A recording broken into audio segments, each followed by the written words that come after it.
저는 AI 때문에 다니던 회사가 망했습니다. 그리고 그로부터 1년이 조금 지났네요. AI를 다룰 줄 안다는 이유로 연봉이 25% 오른 채로 새로운 회사에 합류했습니다. 같은 기술이 저를 2번 완전히 다른 방향으로 바꿔놨습니다. 아이러니하죠. AI가 제 직장을 빼앗아갔다가 다시 AI가 더 좋은 기회를 가져다 준 겁니다. 이 영상은 그 경험에서 시작합니다. 요즘 친구들이랑 술 한잔하면 꼭 AI 얘기가 나옵니다. 근데 신기한 건 같은 테이블에 앉아 있어도 온도가 다 달라요. 누구는 이미 쓰고 있고 누구는 아직 남 얘기 같고 누구는 솔직히 배우기 귀찮다고 하죠. 그래서 오늘은 거창하게 AI를 이렇게 공부하세요가 아니라 지금 이 시대를 살아가면서 실제로 느끼는 것들, 그리고 제가 직접 새 회사에 입사하기 전 AI 솔루션 제작 및 컨설팅을 다니고 겪으면서 정리한 것들을 공유하려고 합니다.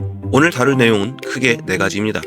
같은 AI를 두고 왜 사람마다 반응이 다른지, AI에 대한 학습 압박이 어디서 오는 것인지, 이걸 못 쓰는 게 내 탓인지 누구 탓인지, 그리고 현실적으로 지금 당장 뭘 하면 되는지.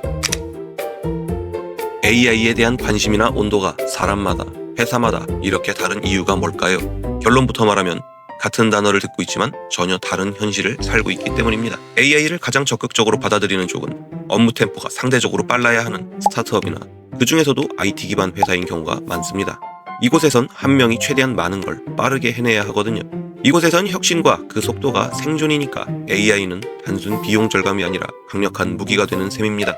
반면 대기업이나 SI, 공공기관처럼 위계 구조와 형식이 단단한 곳은 얘기가 달라집니다. 제 지인은 SI 업체 시니어 개발자인데요. 부하 직원이 꽤 그럴듯한 코드를 짜왔길래 왜 이렇게 작성했냐고 물었더니 GPT가 그렇게 해줬어요 라는 대답이 돌아왔다고 합니다. 그 직원은 그 코드가 무슨 역할을 하는지도 제대로 설명하지 못했고요. 이 상사 입장에선 어떤 생각이 들까요? AI가 직원을 퇴화시키고 있구나. 이렇게 작성한 코드 리뷰도 못하는데 나중에 수정은 할 수도 없겠구만. 이 생각이 한번 박히면 AI에 대한 반감은 쉽게 사라지지 않습니다. 아예 극단적인 반대파의 경우도 있습니다. AI 사용을 사내에서 공식적으로 금지한 회사들이죠. 삼성전자, 애플, JP모건 같은 대기업들은 실제로 챗GPT의 업무 사용을 금지하거나 제한한 바 있습니다. 이유는 하나입니다. 기밀 데이터가 외부 서버로 빠져나가는 것을 막기 위해서죠. 이런 회사에 다니는 직원 입장에서는 AI를 쓰고 싶어도 쓸 수가 없는 상황입니다. 회사 정책과 개인의 경쟁력 사이에서 묘한 딜레마가 생기는 거죠. 결국 AI라는 단어의 무게는 사람마다 다릅니다. 어떤 사람에게는 생존 도구고, 어떤 사람에게는 아직 남 얘기고, 어떤 사람에게는 오히려 위협으로 느껴지기도 하죠. 이 중 어느 것이 맞고 틀리다는 게 아닙니다. 다만 어느 위치에 있느냐가 앞으로의 방향을 결정하게 됩니다. 그렇다면 이렇게 서로 다른 온도 속에서 사람들을 실제로 움직이게 만드는 건 대체 무엇일까요? 그 압박이 어디서 오는 건지 한번 알아보겠습니다. AI를 공부해야 한다는 느낌 다들 어느 정도는 가지고 계시죠? 근데 그 압박이 정확히 어디서 오는 건지 생각해 보신 적이 있으신가요? 크게 2가지로 나뉩니다. 뉴스나 미디어에서 오는 간접적 압박, 그리고 직장, 생활에서 오는 직접적 압박입니다. 간접 압박은 뉴스입니다. AI가 일자리를 대체한다. GPT가 변호사 시험을 통과했다. AI 인재 1만 명을 채용한다. 이런 헤드라인들을 매일 보다 보면 뭔가 해야 할 것 같은 느낌이 오죠. 근데 솔직히 이 압박만으로 실제로 공부를 시작하는 사람이 그렇게 많을까요? 솔직히 말씀드리면 저도 그랬습니다. AI를 조금 더 학습해야 한다는 건 알겠는데 당장 내 하루가 너무 빽빽하니까요. 그게 게으름이 아니라는 걸 지금은 잘 알고 있습니다. 그런데 직접적 압박은 다릅니다. 상사가 회의에서 부서별 AI 활용 방안 기획 준비를 요구한다거나, 대표가 전사 공지로 AI 도입 적극 검토 중이라고 올린다거나, 옆자리 후배가 AI로 뭔가를 척척 해내는 걸 목격한다거나, 이 순간부터는 달라집니다. 갑자기 냉정한 현실이 되어버립니다. 이 3가지 상황 중 하나라도 경험해보신 분들은 아실 겁니다. 그 순간부터 AI가 더 이상 뉴스 속 얘기가 아니게 됩니다. 갑자기 내 책상 위로 올라오는 거죠. 그런데 흥미로운 건 이겁니다. 같은 뉴스를 매일 봐도 움직이지 않던 사람이 옆자리 동료 하나 때문에 당일 저녁 유튜브를 뒤지기 시작합니다. 정보의 양이 문제가 아니라 거리의 문제인 겁니다. 사람을 실제로 움직이게 만드는 건 멀리 있는 뉴스가 아니라 내 바로 옆에서 일어나는 일입니다. 이걸 심리학에서는 가용성 편향이라고 부르기도 합니다. 전쟁이 터졌다고 해서 뉴스에서 하루 종일 떠들어도 머리로는 알지만 체감을 하지 못하죠. 내 집 앞마당에 폭탄이 떨어지는 걸 경험한 사람과는 극명한 차이가 있을 겁니다. 직접 보고 느끼고 위협을 체감해야 비로소 행동이 시작되는 거죠. 그래서 지금 AI 공부에 별 동기가 없다면 그건 의지 문제가 아닐 수도 있습니다. 단지 아직 직접 압박을 경험하지 않은 것뿐일 수 있어요. 그리고 그게 언제 어떻게 올지는 솔직히 누가 알겠습니까? 그 직접 압박이 왔을 때 막상 뭘 해야 할지 모르는 느낌, 그게 정확히 다음 얘기입니다. AI를 못 쓰는 게 내 탓인지 아니면 원래 이렇게 어려운 건지. 자, 여기 가상의 인물 철수 씨가 있습니다. 38살, 중견기업 영업관리 8년차. 딱히 IT랑 친하진 않지만 스마트폰은 누구보다 잘 씁니다. 그런데 철수 씨가 최근 팀장한테 이 말을 들었습니다. 사장님이 요즘 부쩍 AI에 관심이 많아졌어. 사내 도입해서 효율성, 비용 개선을 자꾸 언급하고 있으니 철수 씨도 미리 준비하는 게 좋을 것 같아. 철수 씨는 일단 검색을 해봅니다. 직장인 AI 도구 추천. 그런데 결과가 좀 당황스럽네요. 챗GPT, 클로드, 제미나이, 코파일럿, 노션, 미드저니, 퍼플렉시티, 감마, 헤이젠, 런웨이. 크롤을 내려도 끝이 없습니다. 이걸 다 써봐야 하는 건가? 어디서부터 시작하지? 사실 이건 철수 씨만의 문제가 아닙니다.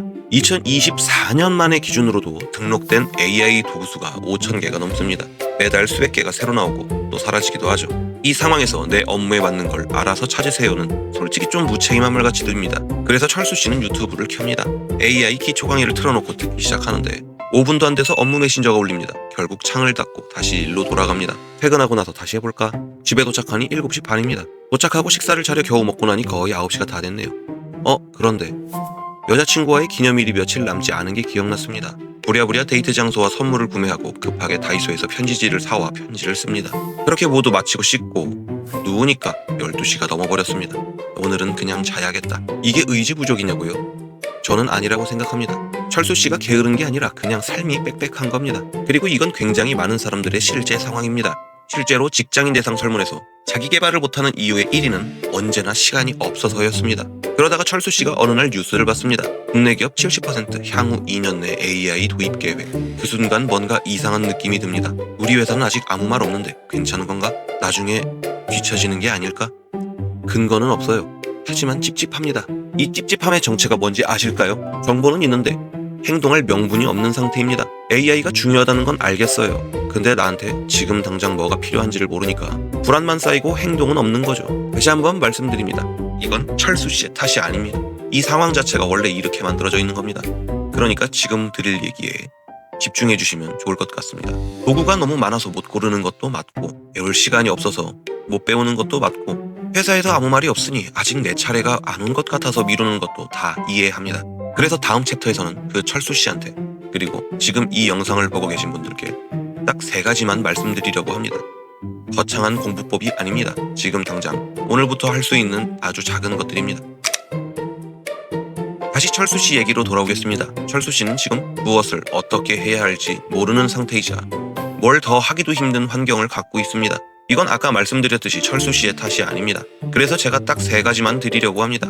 거창한 로드맵이나 커리큘럼이 아닙니다. 지금 당장 오늘부터 할 수 있는 것들입니다. 첫 번째, 지금 나한테 필요한 것만 공부하세요. 철수 씨는 영업관리 업무를 합니다. 고객 보고서 작성, 실적 정리, 팀 회의 자료 만들기. 그렇다면 철수 씨한테 당장 필요한 AI가 뭔지 범위가 좁혀집니다. 코딩 도구를 배울 필요가 없어요. 이미지 생성 AI를 마스터할 필요도 없습니다. 예를 들어 보겠습니다. 보고서 초안을 빠르게 만들어야 한다면 챗 GPT나 클로드, 제미나이 등의 범용 AI를 쓸 수도 있겠고 조금 더 나아간다면 노트북 LM 같은 솔루션을 사용해도 괜찮습니다. 회의 내용을 자동으로 정리하고 싶다면 클로바 노트 같은 프로그램이 추천되겠지요. 발표 자료를 빨리 만들어야 한다면 감마나 캔바 AI, 젠스파크 등의 솔루션을 이용해 볼 수 있겠죠. 그 이상이 필요할까요? 이게 전부입니다. 철수 씨한테는 지금 이 3가지면 충분합니다. 나머지의 수많은 AI 도구들은 나중에 필요해지면 그때 찾으면 됩니다. 철수 씨는 이번 주 회의 후에 클로바 노트를 한번 써봤습니다. 회의록 작성에 보통 30분에서 길면 60분 걸리던 게 5분에서 10분으로 줄어들었습니다. 처음에는 사용이 어색했지만 2번째부터는 자연스러워졌어요.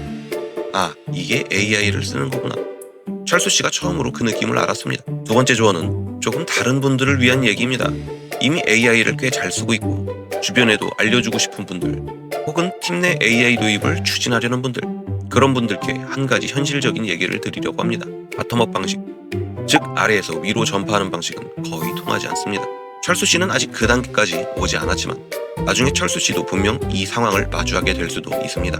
왜 사내에서 바텀업 방식으로 전파가 힘든 걸까요? 상사가 AI를 안 쓰려면 안 쓸 이유는 얼마든지 있거든요. 보안 문제, 정확도 문제, 책임 소재 문제. 이건 틀린 말이 아니에요. 실제로 고려해야 할 것들이니까요. 근데 그 판단 뒤에는 개인적이고 심리적인 요인 한 가지가 강력하게 작용하고 있습니다. 내가 잘 모르는 것을 부하 직원이 먼저 쓰고 있다는 불편함이죠. 이걸 논리로 설득하는 건 애초에 접근법이 잘못된 겁니다. 그렇다면 어떻게 해야 하냐고요? 탑다운 방식으로 바뀔 때까지 기다리세요. 대표나 임원이 AI 도입 검토하자는 말이 위에서 내려오는 순간 그때 손을 드세요. 저 이거를 좀 알고 있습니다. 그 타이밍이 연봉 협상의 기회가 되기도 하고 사내 AI 담당자가 되는 기회이기도 합니다. 열정은 타이밍에 맞춰 써야 합니다. 세 번째, 깊이 공부하지 않아도 됩니다. 대신 AI 관련 뉴스와 정보가 일상에 흘러 들어오게 만드세요. 구글 뉴스에서 AI를 관심사로 등록해서 크롬 창만 띄워도 뉴스에 AI 정보가 나오게 하거나 유튜브에 AI 영상을 한두 개 틀어놔서 내 알고리즘에 몇 가지 나오게 해주세요. 귀찮으면 일단 안 봐도 됩니다. 썸네일을 보는 것만으로도 괜찮습니다. X, 레딧, 스레드 같은 SNS에서 AI를 다루는 계정이나 채널을 몇 개 팔로우해보세요. 이 정도면 충분합니다. 왜 이게 효과가 있냐면 나중에 실제로 학습이 필요해지는 순간이 왔을 때 완전히 처음 접하는 것과 어디선가 들어본 것의 학습 속도는 차이가 엄청납니다. 심리학에서는 이걸 프라이밍 효과라고 합니다. 한 번이라도 스쳐 지나간 개념은 나중에 다시 마주쳤을 때 뇌가 이미 그 경로를 알고 있어서 훨씬 빠르게 흡수됩니다. 뉴스 제목만 봐도 쌓이는 게 있습니다. 다시 철수 씨. 철수 씨는 요즘 출퇴근 지하철에서 릴스, 쇼츠를 보기 전에 AI 뉴스를 하루 5분씩 훑어봅니다. 처음엔 무슨 말인지 하나도 몰랐는데 한 달이 지나니까 제목만 봐도 뭔 얘기인지 대충 감이 옵니다. 클로드가 뭔지, GPT가 지금 5.3인지 5.4인지, 그게 어떻게 다른지, 에이전트가 왜 화제인지 공부한 게 아닙니다. 그냥 흘려봤을 뿐입니다. 정리하면 이렇습니다.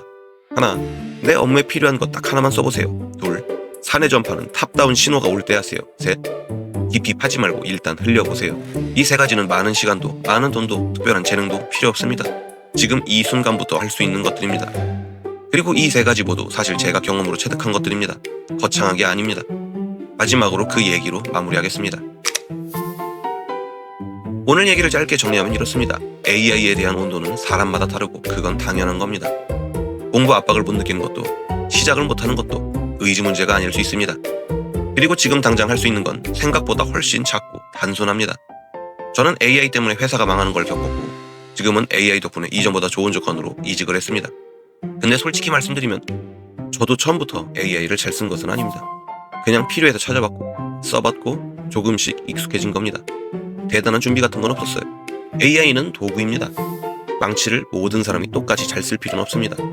목수한테는 매일 쓰는 생존 도구지만 사무직한테는 필요한 순간에만 꺼내 쓰는 도구일 수 있어요. 어느 쪽이 맞고 틀리다는 개념이 아닙니다. 중요한 건 내가 언제 어떤 망치가 필요한지를 아는 정도, 그리고 그 순간에 당황하지 않을 만큼만 준비해두는 것, 그게 전부입니다. 이 영상을 보고 계신 분들 중에 지금 당장 AI를 시작해야겠다는 분들도 있을 거고 아직 내 얘기가 아닌 것 같다는 분도 있을 겁니다. 둘 다 괜찮습니다.